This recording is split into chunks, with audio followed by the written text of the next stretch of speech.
आजादी का अमृत महोत्सव।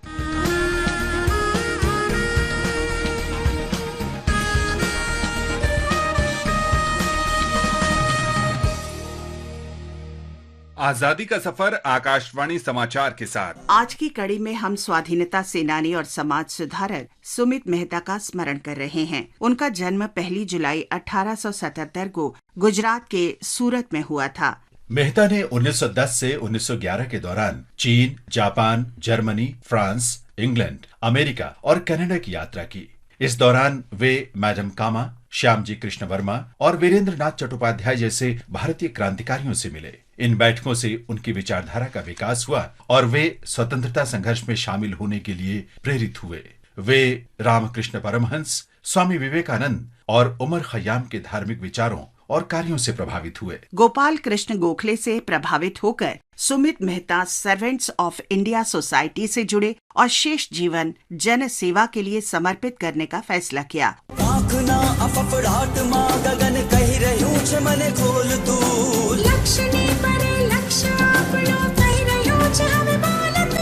सुमित मेहता ने 1927 में गुजरात में बाढ़ राहत कार्यों में भी भाग लिया।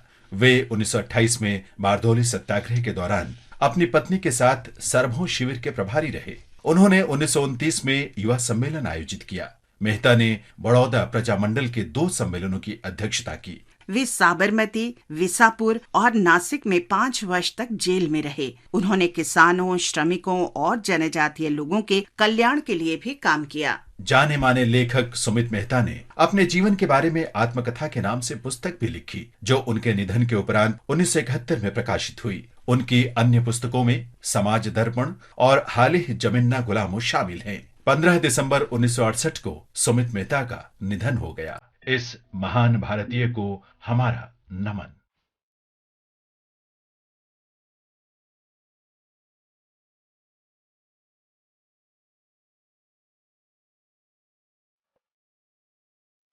आज हम राष्ट्रवादी सुशीला चेन त्रेहन का स्मरण भी कर रहे हैं। उनका जन्म 1 जुलाई 1923 को पंजाब के पठानकोट में हुआ था। सुशीला उत्साही स्वतंत्रता सेनानी और सामाजिक कार्यकर्ता थी।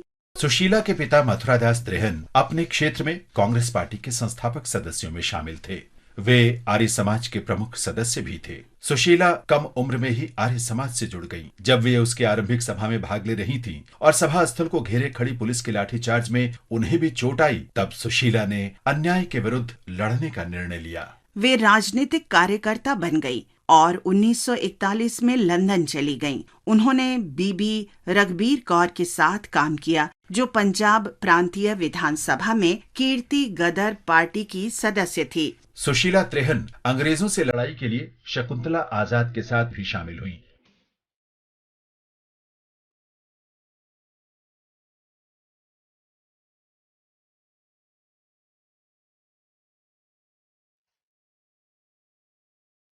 भारत की स्वतंत्रता के उपरांत सुशीला त्रेहन ने बच्चों के लिए शिक्षा को प्रोत्साहन देना जारी रखा और बालिकाओं के लिए 3 विद्यालय और 1 सह शिक्षा विद्यालय खोला। वे डाडूवाल में अपनी ग्राम पंचायत परिषद की पहली महिला पंच थीं। उन्होंने व्यावहारिक धरातल पर दहेज, घरेलू हिंसा और जातिवाद की समस्याओं को दूर करने के लिए तथा अंतर जातीय विवाह के लिए संघर्ष किया। वर्ष 2011 में उनका निधन हो गया। आकाशवाणी की ओर से सुशीला त्रेहन को विनम्र श्रद्धांजलि।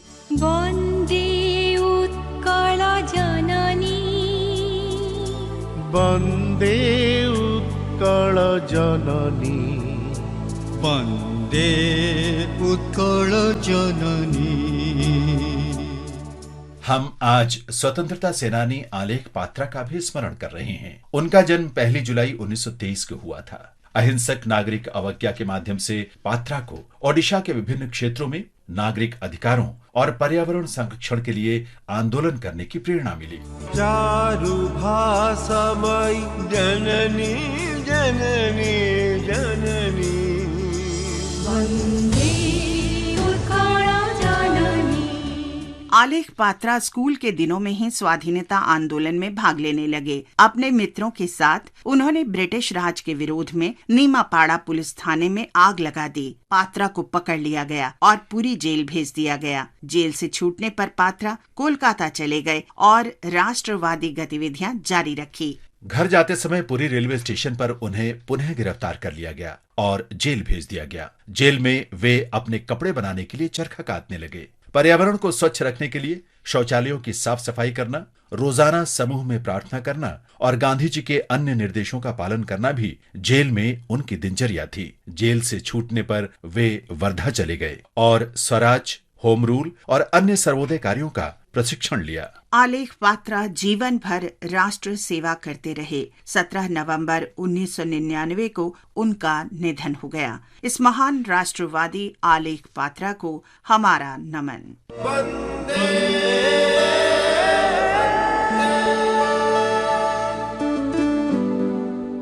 इसके साथ ही आजादी का सफर आकाशवाणी समाचार के संग की ये कड़ी अब यहीं संपन्न होती है। कल फिर मिलेंगे नई कड़ी के साथ।